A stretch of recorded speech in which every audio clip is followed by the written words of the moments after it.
9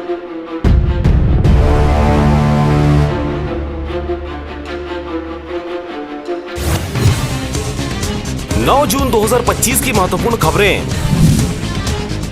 BSF में नौकरी के लिए फर्जी दस्तावेज बनाने वाले अंतर्राज्यीय गिरोह का भांडाफोड़। पुलिस ने उत्तर प्रदेश के 2 युवकों को किया गिरफ्तार।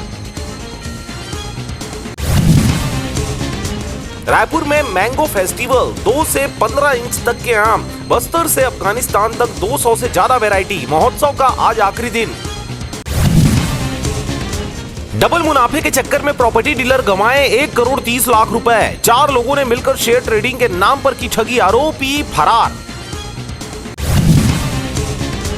न्यायिक रिमांड पर मारपीट, जेल शिक्षक सस्पेंड। कुणबी समाज ने गृह मंत्री से की मुलाकात। एफआईआर नहीं लिखने पर पीड़ित को ठेले पर बिठाकर सड़क पर घुमाया।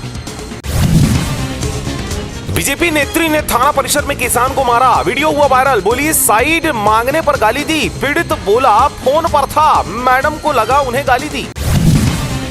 अमित जोगी बोले बीजेपी वाले प्रतिमा पर पॉलिटिक्स मत करिए। 1 महीने में प्रतिमा पुनर्स्थापित नहीं हुई तो क्रेन से सीएम हाउस लाकर मुख्यमंत्री से कराऊंगा अनावरण। बिलासपुर के सब्जी मंडी से हटाई गई 100 दुकानें, 30 फीट चौड़ी हुई सड़क। दुकानदारों को नई जगह मिली, शराब भट्टी हटाने की मांग। अरपा चेक डैम में डूबे 2 दोस्त, दोनों की लाश मिली। मछुआरे ने देखा, कहा एक का पैर फिसला, बचाने के चक्कर में दोनों की गई जान।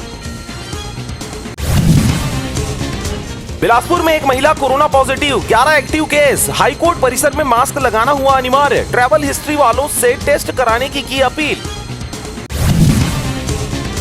बकरीद पर मस्जिदों में नमाज अदा कर मांगी अमन की दुआ। कोरबा में ईद उल जुहा की धूम, कुर्बानी के साथ मनाया गया त्योहार। केंद्रीय गृह मंत्री अमित शाह का छत्तीसगढ़ दौरा तय। नक्सल ऑपरेशन की कामयाबी पर सुरक्षा बल के जवानों से करेंगे मुलाकात। मानसून की रफ्तार पड़ी कमजोर, तापमान 44 डिग्री के पार।